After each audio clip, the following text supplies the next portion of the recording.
everybody. Today, it is going to be a beautiful day to walk on sunshine, ladies and gentlemen. I've had a good week of huddles so far, and I feel like it's been a while since I have spoke. And actually, I've had this kind of message on my heart. I've shared with some people just in individual conversations. I've been meditating upon it myself, just in my own life. And that is the importance right now of really being purposeful and intentional and making sure that we are thinking in abundance. One of the gifts that I think that this company and the people in this company have given me since I started here 10 years ago is really helped me grow in an abundance mindset. And a lot of times when we are in a scarcity mindset, or if you've grown up in a scarcity mindset, and again, sometimes we can have a scarcity mindset in one area and be abundant in another area, right? So this is not an all or nothing, like, oh, I'm either abundant or I'm scarcity. It could be that I have a scarcity mentality around money, or have a scarcity mentality around relationships or around my business, different things like that, right? So I want you to stay open-minded, because I know for me, I think I'm an abundant-minded person. And then yet sometimes there are scarcity ways of thinking that tend to creep in. And they tend to creep in when we're under stress, when things are changing, when we feel threatened and we have to feel defensive in some way, right? That's when that scarcity comes in.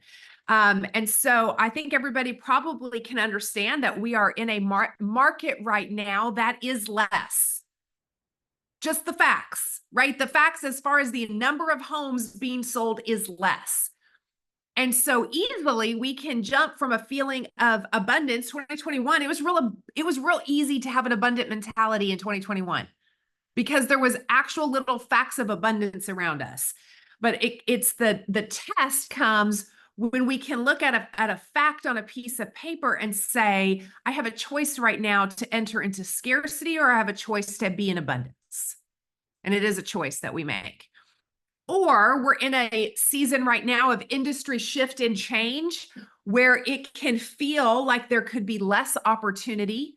And we could easily go into fear around that, right? And easily shift from abundance to scarcity in that way. So I want to give just some traits of what scarcity thinking is versus what abundance thinking is. So at its core, scarcity is there will never be enough.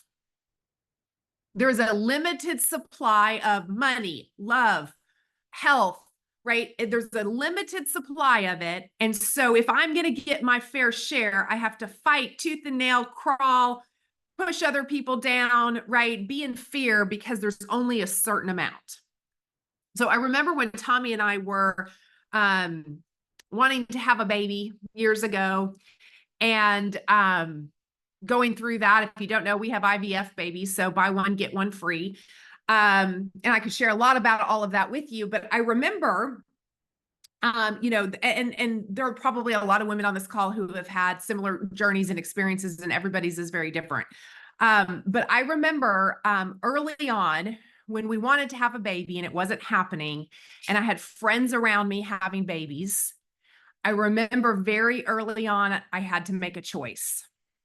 And I had to make a choice if I was going to rejoice and celebrate with people that I loved, that were getting their prayers answered, or if I was going to live in scarcity with the mindset that there are a certain number of babies sitting in heaven and I didn't get mine.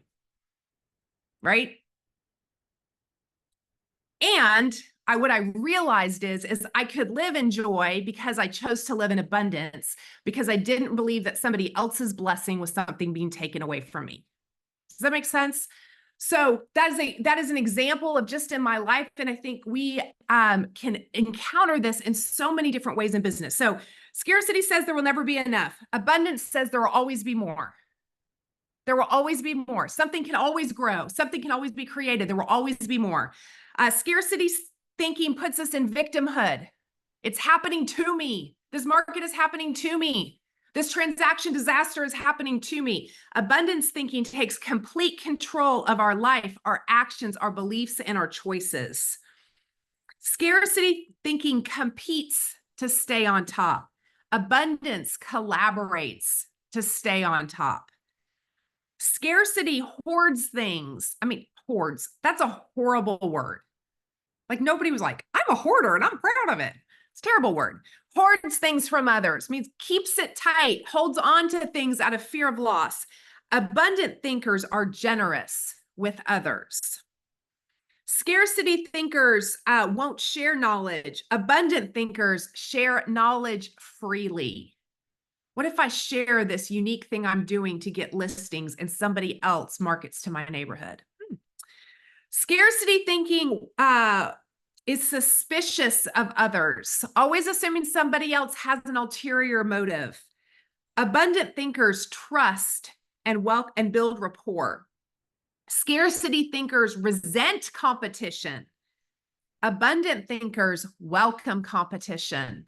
This is going to come when you see people, maybe people in your own company, advertising commissions that are not what you choose to charge. And you can decide, am I going to resent competition that does things differently? Or am I going to welcome competition and figure out how to compete and be better?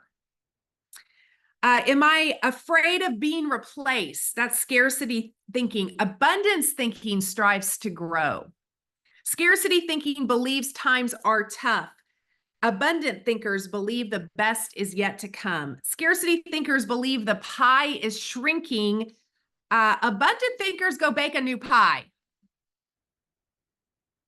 Okay.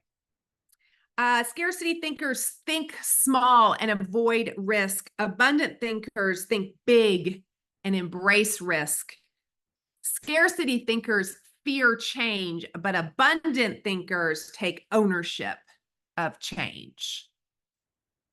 So I'm going to encourage you, I'm going to implore you to guard your mind and be sure that you are intentionally thinking abundant, that you are leading this market center in abundant thinking. There is more than enough out there for every one of you to hit your goals. There's more than enough out there for all of us to thrive financially. There is more abundance out there. Don't get into that place of guarding and protecting, especially when you're hurting or you're fearful or change is happening or you're stressed, right? Brings out the worst in us a lot of times. Most people are like, I love to be stressed because it just makes me my best me.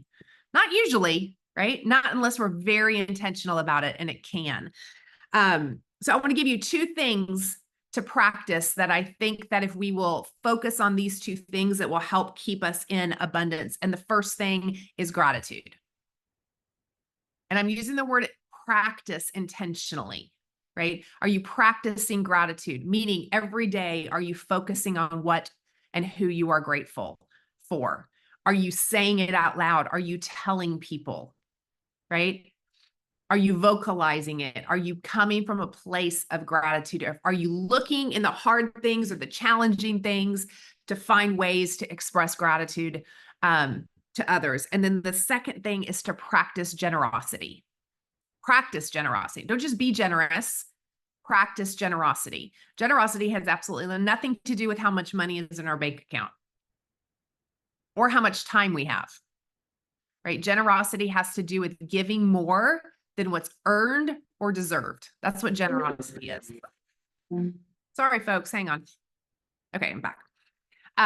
That's what generosity is. It's giving when somebody doesn't earn it or deserve it. It's extra, it's above and beyond. And I believe when we sow those seeds, there's the Bible verse that I love that says, whoever sows sparingly will reap sparingly. If you sow generously, you will reap generously. That is just a law of the universe. If a farmer sows 3 seeds, best crop he'll yield is 3. Well, I don't know. Maybe there's some kind of seed multiplication if you get really scientific.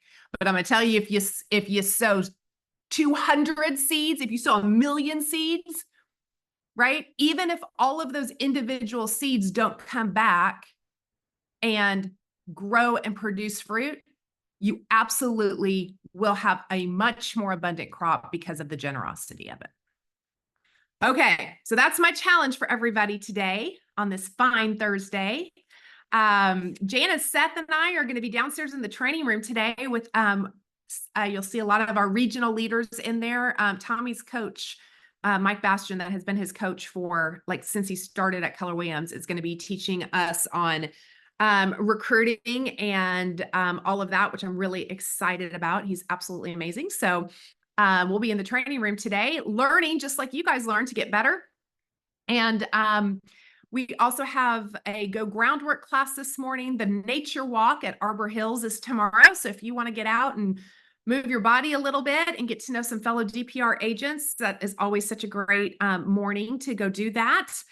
Contract review tomorrow on Zoom. And then Huddle Live is out in Sunnyvale tomorrow at Duxbury Court. I think that's really the only announcements that I have today. I encourage you to bring something to share to Huddle Live tomorrow, something that challenged you from one of our speakers this week. Be intentional, think about it ahead of time, because I promise you sometimes what you share is somebody else's biggest aha of the week. All right, that's what I have today. It's a beautiful day to go take a listing. It is an awesome day for you to think of who in real estate is not at Keller Williams that I can help.